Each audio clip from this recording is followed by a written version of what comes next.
People always ask poets, why you write? Because my conscience keeps me up at night, but every single morning at breakfast, I still have an appetite.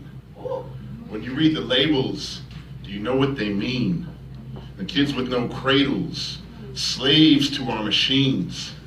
I can read the labels, I know what they say, but I still eat bananas for pennies every day. I kick a can down the street to Circle K and pay $1.39 for fresh OJ and lie awake at the end of every day just thinking about the repression that it takes to make sure the prices stay that way.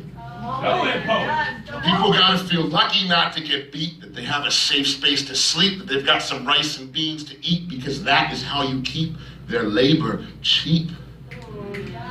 I can read the labels. I know what they say. The coffee comes from Nicaragua and the bananas from Guatemala, but what makes human life there worth less than $1?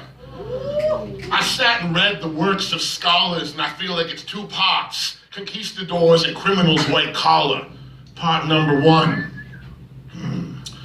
Every single Latin American national border is ascribed according to the Habsburg plan for a new world order, and y'all can mock the idea as conspiracy mumbo jumbo, but y'all know the real OG, Christoph Colombo, the man with 3 ships, the Nina, the Santa Maria, and the Pinta, who decided that a Guatemalan lives between the Montagua and the Usumacinta, and that a Nicaraguan lives between the San Juan and the Coco. So follow the pattern all across Latin America as it goes. But almost every single Latin American border was ascribed according to the Habsburg plan for a new world order, and Guatemalan, Nicaraguan, or Ecuadorian. Take a DeLorean back to the Victorians, and they're all just labels for the people we're ignoring, because we don't see the murder and the mayhem and the men who act like beasts just underneath the stickers that say country of origin. 500 years ago they made those lines, but see, US dollars and UK pounds paid to make sure the lines drawn by the Spanish stayed. The wheels on trains have gone round and round ever since the time of the sterling pound. Round and round like the sunrises and seasons and agricultural cycles, like the mass graves done for victims of assault rifles, like they told our bends, get back to reading the Bible and don't you ever dare question the church's land titles. So time marches on, but human progress is stifled. I hear rappers on the radio talk about going after the loot, but real G's don't stand in the streets and shoot. They traffic in tropical fruit and wear the finest in tailored suits.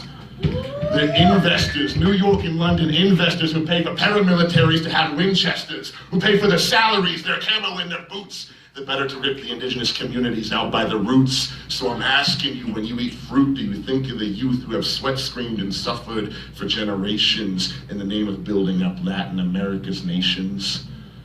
I can read the labels, I know what they say, but I lie awake every single night, and every morning I still have an appetite. I can oppose the wall, but I feel like I'm at best the lesser evil when I eat well and let the bullshit stand that borders make for different people.